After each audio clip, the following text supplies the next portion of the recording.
Hola lectores, bienvenidos a mi Odisea Literaria, yo soy Estíbaliz y hoy vengo con una ronda de recomendaciones de libros de brujas ideales para la Spooky Season. Octubre es The Season of the Witch, como todo el mundo bien sabe, y la verdad es que son un tipo de historias que a mí me encantan porque, hablando en plata, yo siempre he querido ser una bruja. De pequeña lloraba si me perdía algún capítulo de La Mágica Doremi, siempre quise ser Onpusegawa, y a día de hoy aún sigo esperando a que Hagrid aparezca en mi puerta y me diga: Estíbaliz, eres una bruja. Pero bueno, no pasa nada, yo soy muy paciente y seguiré esperando. Pero mientras espero, lo que hago es leer libros de brujas. He leído ya unos cuantos y me parecía buena idea traeros este vídeo de recomendaciones para esta época del año, porque es evidentemente la época del año por excelencia para leer sobre brujas. El caso, una pequeña advertencia antes de ponerme con los libros: no todos los libros de los que os voy a hablar me han gustado a mí por igual.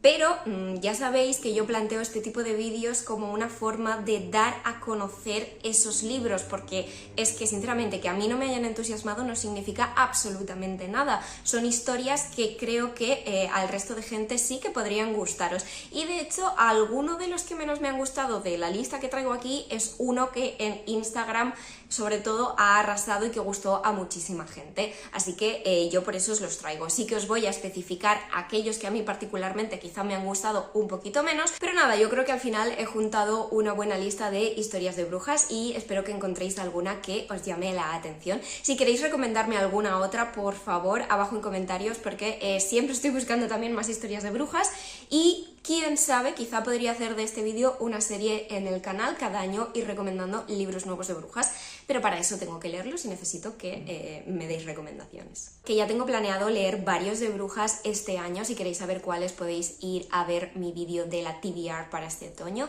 pero bueno, que no me enrollo más y voy a empezar. Voy a empezar, digamos, de menos edad a menos, es decir, voy a empezar con historias middle grade y voy a ir subiendo poco a poco juvenil hasta llegar a adulto. Vale, y el primer libro middle grade de brujas que os quiero recomendar es una historia muy especial para mí. Se trata de Witchlings de Claribel Ortega, y digo que es muy especial para mí porque tuve el inmenso placer, de verdad, o sea, no es una exageración, el inmenso placer de traducir esta historia que es preciosa, tiene un mensaje muy importante para los más pequeños, pero además es súper entretenida y muy divertida. Esta empieza siendo la historia de Siete Salazar, que es una joven bruja que está a punto de asistir a su ceremonia de la luna negra, que es cuando a las jóvenes brujas les asignan un aquelarre en concreto. ¿Qué pasa? Que contra todo pronóstico no la seleccionan para ninguna casa y junto a Espina y Valle acaban siendo lo que se conoce en este mundo como brujas de repuesto, brujas sin aquelarre que acabarán perdiendo sus poderes.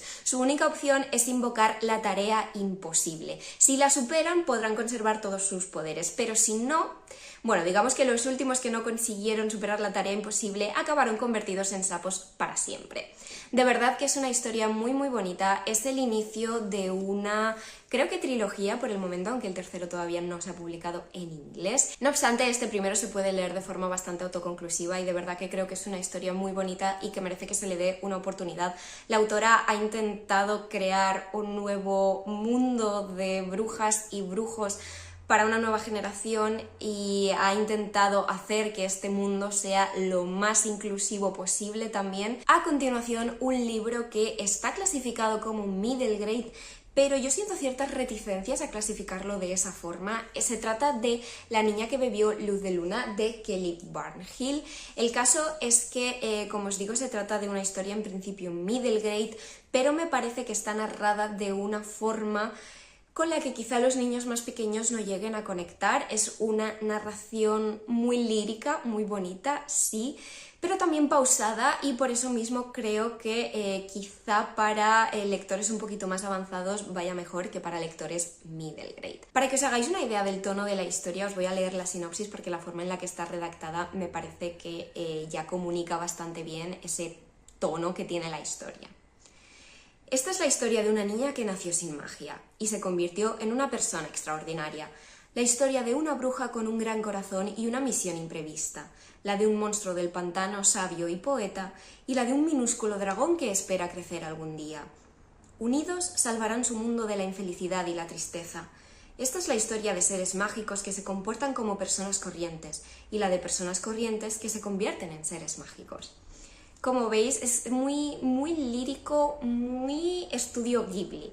De hecho, mucha gente lo promociona como una historia estudio Ghibli y creo que aciertan totalmente. ¿Qué pasa? Que yo no soy particularmente fan de Estudio Ghibli y esta historia no cumplió mis expectativas, pero simplemente por el hecho de que yo pensaba que iba a ser bastante diferente y mi idea de una historia middle grade no es exactamente esta, porque ya os digo que me parece que es para lectores un poquito más avanzados, pero ya os digo que es una historia con un mensaje muy bonito, una historia sobre un pueblo que cada año sacrifica a un bebé a la bruja del pantano, y es la historia de la bruja del pantano que cada año recoge a un bebé en mitad de la nada y se lleva las manos a la cabeza porque no puede creerse que los horribles humanos abandonen a bebés en medio del pantano. Y mi última recomendación middle grade es La magia de las brujas Wu de Wendy Xu. Se trata de una novela gráfica con una paleta de colores, la verdad ya estáis viendo, muy bonita y muy acorde, así en tonos lila y tonos pastel. Nuestra protagonista es Sophie, que es una joven bruja cuya madre y abuela están empeñadas en que entre en la Real Academia de Magia y para ello debe superar una difícil prueba de acceso. Para que estudie y se prepare para el examen la mandan con su tía y su prima, que parecen más interesadas en obligarla a hacer ciertas tareas domésticas que en enseñarle magia. Sophie, frustrada, decide hacer un hechizo por su cuenta, pero este hechizo sale mal y su historia acaba enredada con la del joven dragón Lear, que ha perdido todos sus recuerdos. Lear es un joven dragón de agua atrapado en tierra firme que no recuerda de dónde vino, pero que podría ser de gran ayuda para que Sophie apruebe la prueba de acceso. No obstante, eso tendría el coste de que él nunca recupere sus recuerdos. Sophie sabe que está haciendo algo mal, pero no deja de plantearse y de dudar de si podrá demostrar su verdadera valía sin la ayuda de Lear. Es una historia sobre familia, sobre amistad, sobre comprender el valor de uno mismo y si es necesario demostrarlo o no, y también es una historia que nos habla bastante de medio ambiente y de cuidar de la naturaleza, así que tiene un poquito de todo. Ahora ya pasamos a la sección juvenil, pero seguimos con las novelas gráficas, y es que os quería recomendar Aquelarre de Jennifer Dugan y ilustrado por Kit Seaton. Como veis, también es novela gráfica, como os he comentado, con una paleta de colores quizá más oscurita, aunque no se haya visto muy bien en este flip through.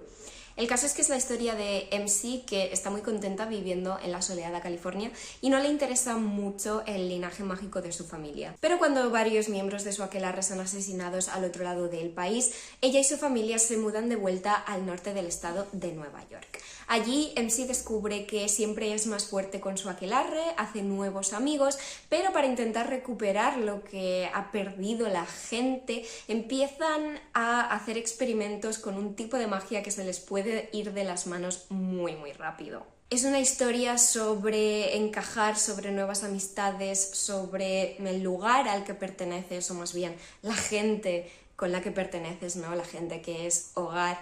Y bueno, tiene ese toque así más oscurillo de Sabrina que está bastante bien. A ver, la historia tampoco me súper fascinó, creo que le di 3 estrellas, pero sin duda toda la ambientación y todo el tema de los asesinatos y la magia negra, etcétera, es muy apropiado para esta época. Y siguiendo con historias juveniles, tengo un manga y se trata de Witch Watch de Kenta Shinohara. Este es el volumen 1 y este es el volumen 2. Esta es la historia de Nikki, una bruja que ha estado entrenando con su madre en las montañas durante muchos años, pero que vuelve a la ciudad para acudir al instituto. Pero ha sido profetizado que una gran desgracia pende sobre su cabeza, de modo que Morihito, que es un demonio, se convierte en su familiar para protegerla. El caso es que esta es una historia bastante slice of life, es decir, sí, tiene la trama genérica de la profecía y la desgracia que se anuncia en el futuro, pero digamos que los tomos son bastante slice of life, tienen muchas escenas cotidianas cotidianas que se van sucediendo una tras otras, y a mí quizá eso es lo que me falla un poquito en esta historia, aparte del hecho de que se supone que es una historia muy graciosa con mucho humor, pero me parece que no acaba de casar con mi humor particular, porque no me río tanto como creo que debería reírme, como el autor pretende que se rían los lectores. Y de hecho os confieso que yo voy a abandonar el manga por el simple motivo de que cada vez está más caro y esta historia no me fascina tantísimo como para seguir adelante. Pero, como ya os digo, yo os recomiendo y os doy opciones. Si queréis manga de brujitas, pues esta podría ser una buena opción. Nuestra protagonista es muy patosa y el hecho de vivir juntos, chico y chica, pues ahí digamos que hay tema, lo que pasa que va un poquito más lento de lo que a mí me gustaría. Y nada, que si queréis darle una oportunidad, pues ya sabéis, Witch Watch. Y por acabar con el manga, lo que pasa es que este no sabría exactamente en qué rango de edad clasificarlo. A ver, yo creo que para juvenil va bien, pero bueno, quizá para adultos también.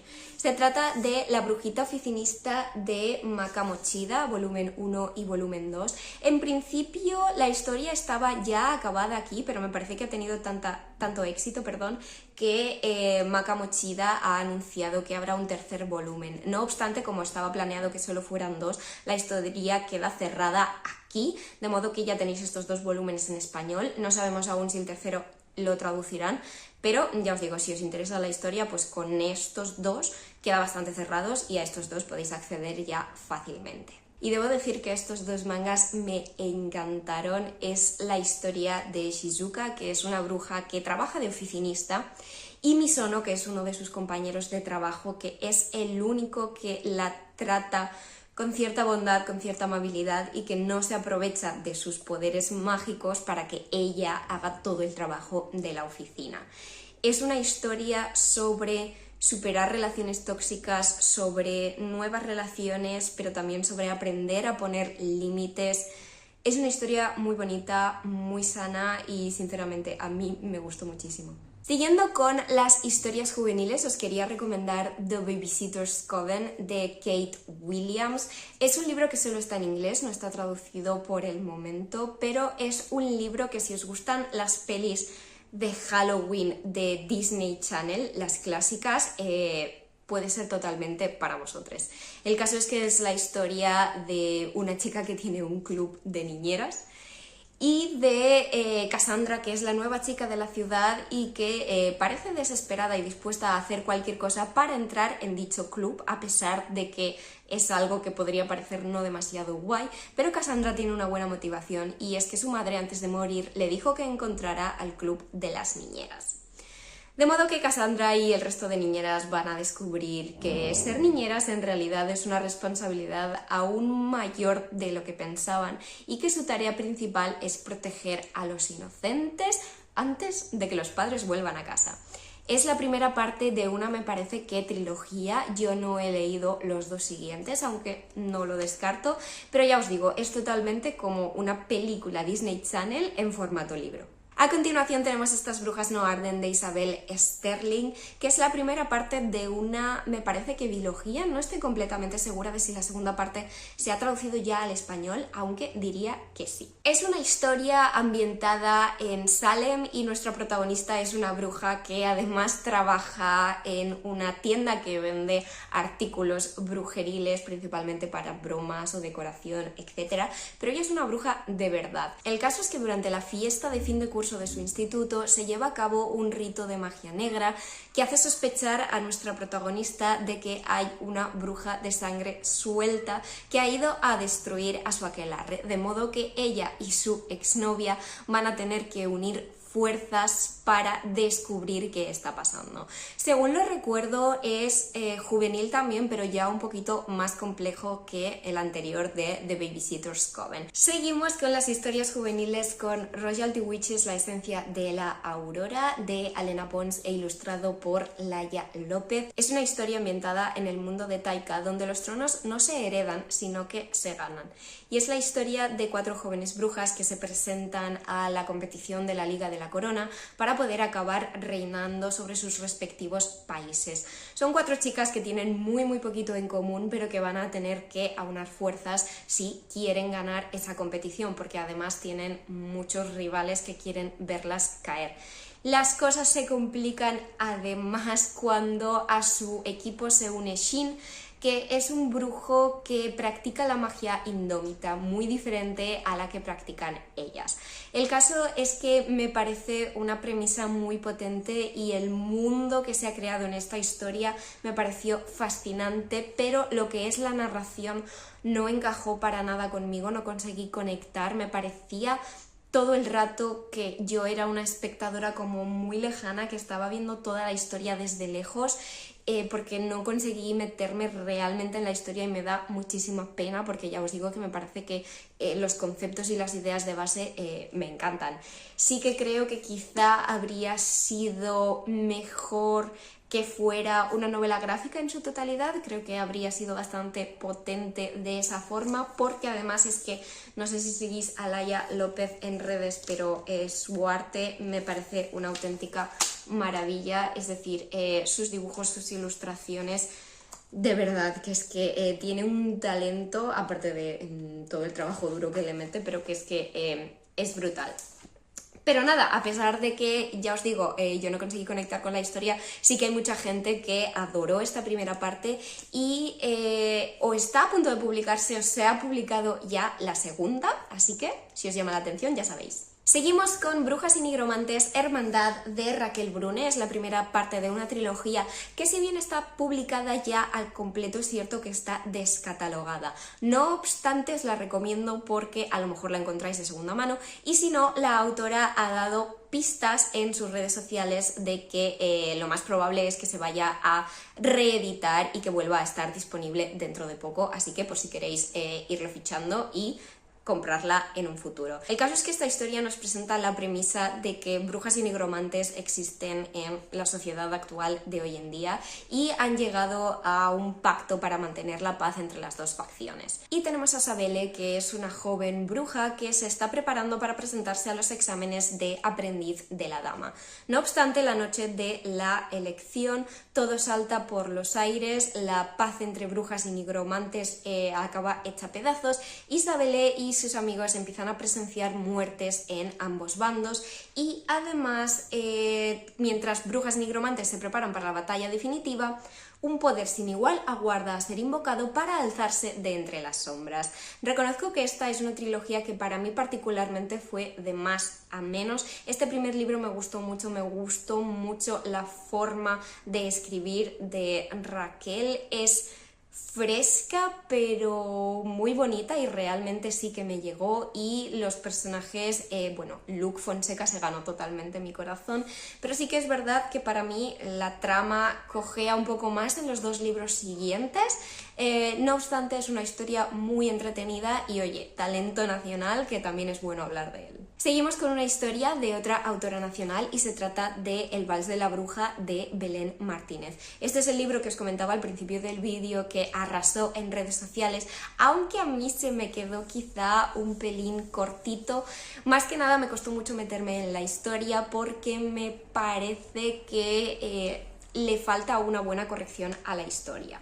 Pero la ambientación es estupenda. Estamos en Londres en 1895 y Eliza y su prima son expulsadas de la Academia Covenant, por lo que ellas creían que solo iba a ser una travesura, que era levantar a todos los muertos del cementerio, pero acaban expulsándolas y ahora Eliza, la única opción que le queda es ser presentada en sociedad y encontrar un buen marido. Pero para ella eso es lo último en su lista de prioridades, aunque sus tíos opinan de forma diferente. No obstante, una oscura sombra se está alzando en Londres. 27 años después de los asesinatos de los padres de Eliza, parece que la muerte vuelve a azotar a los Sangre Negra y cada víctima aparece en un estado más macabro que la anterior. Creo que es una historia que podría gustaros si disfrutáis de ese ambiente oscuro, dark academia, y si os llama un poquito la atención el tema quizá de Jack el Destripador. No es exactamente Jack el Destripador con lo que lidiamos en esta historia, pero creo que tiene unas vibes muy parecidas. Como os digo, a mí esta historia no me fascinó por la manera en la que está escrito, me costó mucho conectar con la historia, pero a la mitad de Bookstagram le fascinó, la adoró, así que ya sabéis, si os llama la atención. Hay una segunda parte, pero me parece que no es una segunda parte consecutiva, sino que es solo otra historia dentro del mismo universo. El alma del brujo creo que se llama, no obstante no estoy completamente segura de esto que os estoy diciendo, así que comprobadlo por vuestra cuenta si queréis. Y esta es la última historia juvenil que os voy a proponer hoy. Se trata de Asesino de brujas, la bruja blanca de Shelby Maurin. Es la primera parte de una trilogía, el segundo lo traduje yo por si es un dato que os interesa. Y por ese motivo la verdad que les tengo mucho cariño a los personajes. La base de esta historia empieza con Lou, que es una bruja blanca que está huyendo y evidentemente en el anonimato porque existen los cazadores de brujas, una orden religiosa a la que pertenece Reed. Por cosas del destino, Lou y Reed acaban casados en un matrimonio de conveniencia, digamos. El caso es que él, evidentemente, como cazador, no sabe que ella es una bruja, pero ella de repente se encuentra rodeada de sus peores enemigos. Así que, como podéis deducir, se trata sobre todo de una historia enemies to lovers, y la verdad es que yo caí rendida a los pies de Lou y Reed. Me gustaron mucho. Lou tiene una personalidad muy chispeante, muy alegre, muy sarcástica, y él es todo lo contrario, pero cómo se desarrolla su relación y cómo van progresando sus sentimientos, la verdad es que me encantó. Además, es verdad que el sistema de magia no está totalmente explicado en este primer libro, pero a lo largo del segundo y el tercero cada vez vamos viendo más los entresijos, y el caso es que a grandes rasgos tenemos, por ejemplo, brujas blancas y brujas rojas, que son las que utilizan la magia de la sangre para sus hechizos. Es un universo que me gustó mucho, la verdad. Y ahora pasamos a una lectura un poco más adulta. Es verdad que está publicada también en un sello de juvenil, pero a medida que avanza la trilogía, la verdad que las cosas van subiendo de tono y yo no clasificaría los demás libros de juvenil. Este quizá es el más suave en tema de escenas explícitas. Se trata, como veis, de El reino de los malditos de Kerri Maniscalco, y me hace mucha ilusión porque además es la primera trilogía que he traducido completa yo, del primero al último libro. Y es la historia de Emilia, cuya hermana gemela aparece muerta. Ellas pertenecen a una familia de brujas, de modo que Emilia decide vengarse y decide invocar a algún demonio que la ayude a rastrear al asesino de su hermana. ¿Qué pasa? Que la invocación sale un poquito mal y en vez de invocar a un demonio común, acaba invocando a Wrath, el príncipe de la ira, uno de los 7 príncipes del infierno y uno de los demonios más poderosos. Pero esa es solo la premisa de este primer libro, porque la verdad es que la historia va ganando en complejidad a medida que avanzan los libros. Es cierto que quizá el segundo tiene demasiado relleno, pero el final, o sea, el tercer libro, me voló la cabeza mientras lo estaba traduciendo, y espero que sea una historia que podáis disfrutar mucho. A mí particularmente me gusta más esta trilogía que la tetralogía de A la caza de Jack el Destripador, que fue la primera que escribió la autora. Vale, ahora definitivamente sí que pasamos ya a historias adultas, y el primer libro que tengo aquí es de una historia muy especial para mí, aunque el libro no me gusta tanto como la obra de teatro musical. Se trata de Wicked de Seanan Maguire. Eso sí, me encantan los cantos verdes. Esta es la historia de Elphaba, la malvada bruja del oeste. Y es la historia de su origen y de cómo se convirtió en el personaje que es, y que acaba derrotado por Glinda, la bruja del bien, en El Mago de Oz, ¿no? En la historia canónica de Frank L. Baum. Como os digo, para mí el musical tiene un significado muy especial. Yo hice teatro musical completamente amateur en el instituto, y nuestra primera obra fue Wicked, con lo cual le cogí un cariño inmenso porque significó mucho para mí la experiencia de hacer esa obra de teatro, y a día de hoy es mi musical de Broadway favorito. Pero sí que es verdad que la historia del libro no acabó de fascinarme tanto, por varios motivos. Uno, tiene muchísimo tema político, bastante más que la obra de teatro, y es algo con lo que no conecté porque aparte lo leí en inglés y sí que esas partes me costaron un poquitín. No obstante, lo tenéis traducido al español y no debería costaros encontrarlo si preferís leerlo en ese idioma. Y el caso es ese, que la historia de aquí, el origen que le dan a Elphaba en el libro, difiere bastante de la versión musical, que es a la que yo le tengo un cariño especial. Entonces, como son historias tan diferentes, pues con esta no hubo tanto feeling. No obstante, si no habéis visto quizá el musical, si os gusta El Mago de Oz, creo que podría gustaros bastante. Vamos con El descubrimiento de las brujas de Deborah Harkness, que es la primera parte de una trilogía publicada al completo ya. Sí que es verdad que ha salido una especie de libro, iba a decir spin-off, pero de hecho creo que es una precuela de uno de los personajes más secundarios. No es necesario leerlo, de hecho yo todavía no lo he leído, ¿vale? Os podéis quedar simplemente con la trilogía. Y esta es una historia que cuando yo empecé a leerla en 2015, hace mucho ya, me pareció que era una especie de crepúsculo adulto, porque es un universo en el que tenemos brujas y vampiros, pero es todo mucho más adulto. También es una historia que creo que podría gustaros si os va el tema Dark Academia y toda esa pasión por el conocimiento, porque este libro empieza en Oxford en otoño, al principio del curso, así que ideal para esta época del año. Y tenemos a Diana Bishop, que es una historiadora muy centrada en su trabajo y que digamos que ha dejado bastante de lado su faceta de bruja por ciertas cosas que le sucedieron a sus padres. No obstante, mientras está investigando, llega a sus manos un misterioso manuscrito tras el que van muchísimas criaturas sobrenaturales. Pero el manuscrito, digamos que desaparece, y Diana ha sido la única que ha conseguido invocarlo en muchísimo tiempo. Aunque Diana no quiera verse involucrada en todo el mundo sobrenatural, no va a tener más remedio, porque vampiros, brujas y daimones se van a lanzar de cabeza a la búsqueda de este manuscrito alquímico. Y Diana acaba estableciendo una alianza con Matthew de Clermont, que es un vampiro milenario y reputado genetista. Con lo cual ya veis toda esa ambientación de Oxford, genetista, historiadora. Así que ya veis, es una historia con variedad de criaturas sobrenaturales, es una historia en la que la ciencia, la alquimia y la magia juegan un papel importante. La verdad es que es una historia a la que le tengo bastante cariño. Tiene adaptación, me parece que en Amazon Prime, era en Movistar Plus, ahora no lo recuerdo, pero tiene una adaptación a serie que también está bastante bien. Así que sí, quizá no os apetezca leer un tocho, porque este es el primero de 3, que son los 3 bastante gorditos, pues si os llama la atención la historia pero no queréis leer libros tan gordos, quizá podáis ver la adaptación. La siguiente historia que tengo es Go Hex Yourself, de Jessica Clare. No está traducido al español de momento, por desgracia, y este libro encaja ya más en la categoría de comedia romántica brujeril, que es la categoría que nos queda. Los 2 últimos son mis favoritos.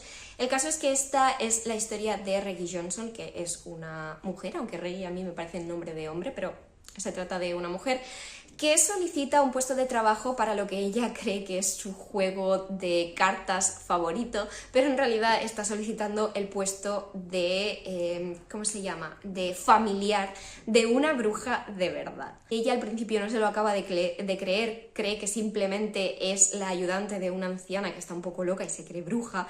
Poco a poco va viendo que todo tiene bastante sentido y que el tema de la magia es bastante real. Está bastante contenta con ello, salvo que el sobrino de su jefa es bastante desagradable con ella, al principio al menos. Y el caso es que parece que alguien tiene una vendetta personal contra los habitantes de la casa a la que ha entrado a trabajar, de modo que Reggie une fuerzas con Ben para acabar con esta maldición.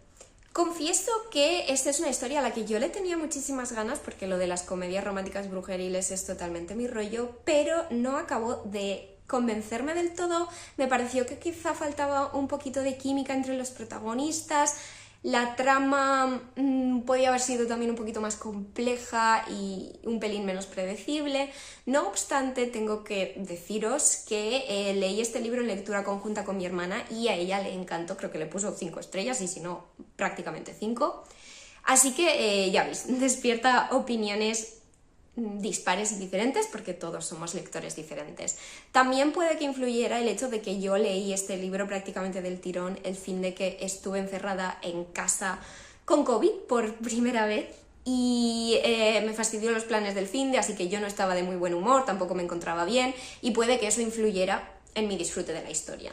Tiene una segunda parte, pero está protagonizado por personajes secundarios, es decir, que se puede leer de forma autoconclusiva y no tendréis ningún problema. Y he dejado lo mejor para el final, y es que se trata de 2 libros maravillosos. Mi ex y otras maldiciones, de Erin Sterling, y La maldición del beso. Este es el primero y este es el segundo, pero también se trata de uno de estos casos en los que son historias con personajes protagonistas diferentes. En esta primera parte tenemos a Vivienne, que hace 9 años lanzó una maldición de broma a su exnovio, a Rhys, que había roto con ella de mala manera, diciéndole de repente que tenía que volver a su país de origen porque su padre lo había prometido con otra mujer.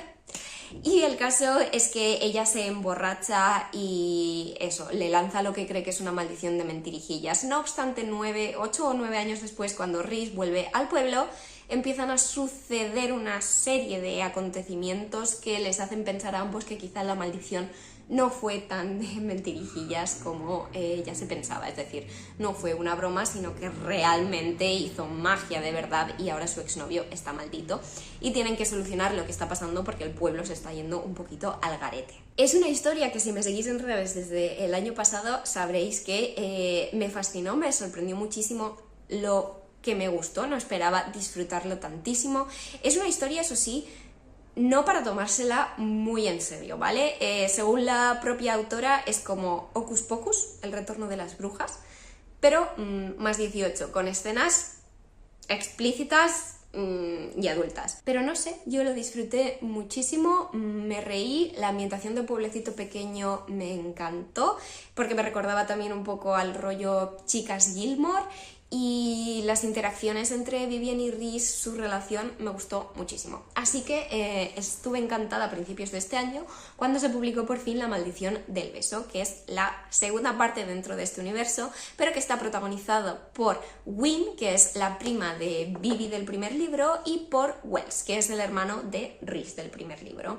En este caso lo que tenemos es que Wyn se queda a cargo de la tienda de artículos de brujería familiar, y se encuentra con el problema de que Wells acaba de volver al pueblo después de muchísimos años y abre una tienda de artículos similares enfrente, de modo que son, digamos, rivales en el negocio, pero además una que la renuevo acaba de llegar a la ciudad, la magia de Wyn parece estar disminuyendo o desapareciendo y ambos unen fuerzas para descubrir qué está pasando. Como os digo, y lo especifico porque he visto muchas críticas, no son libros para tomarse hiper en serio, no son como El descubrimiento de las brujas, son comedias románticas con su toque sobrenatural, como si fueran pelis de Hallmark con brujas y brujos y maldiciones y finales felices que sinceramente son lo que me han hecho a mí feliz. Ya hasta aquí las recomendaciones brujeriles de este año, espero que os hayan gustado. Como os he mencionado antes, creo que lo he mencionado de hecho, pero ahora no estoy completamente segura, el caso es que este año en mi TBR voy a leer varios libros más de brujas y espero que esto derive en una sección de cada año poder traeros algunas historias nuevas de brujas. Pero como os digo, si tenéis cualquier recomendación, dejádmela abajo en comentarios. Me interesa mucho, por ejemplo, Las brujas del ayer y del mañana de Alex Henderson, me parece que es, porque he oído buenísimas críticas. Si estáis de acuerdo, si lo habéis leído, por favor, contadme vuestra opinión abajo. Pero yo no me enrollo más porque la verdad es que llevo grabando mucho más tiempo del que tenía pensado. Así que nada, espero que estéis disfrutando muchísimo del otoño, espero que estéis disfrutando de la Spooky Season y de esta temporada de lecturas y nos vemos en el próximo vídeo. Un saludo.